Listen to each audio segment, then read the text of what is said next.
How do you react when somebody cuts you off in traffic? What do you think of that person? Well, how about if the roles are reversed? What do you think about yourself if you cut someone off in traffic? There's something called the fundamental attribution error, fancy word, that's worth knowing about. And it basically says that when somebody makes a mistake, we tend to attribute that to their character, to personal traits.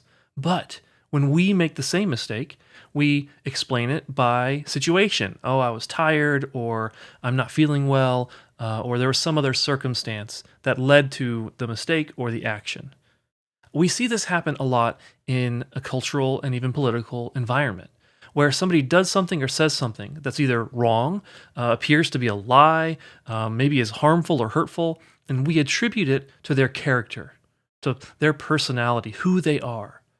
Now, if we make a mistake or if we say something harmful, even if we didn't realize it, especially if we didn't realize it, then we will describe the reason as something more situational, something around our conditions. And we see this play out in other places, not just mistakes. We see it play out in politics, in our culture and conversations.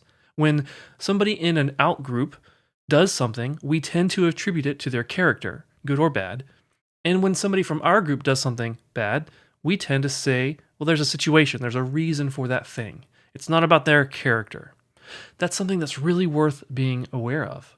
Because if you have a group of people, or even just one person, that you know that you tend to disagree with, and you see them say or do something that you just don't understand it, or it feels hateful or hurtful or harmful, maybe it is some of those things, your tendency is likely going to be to attribute that to their character.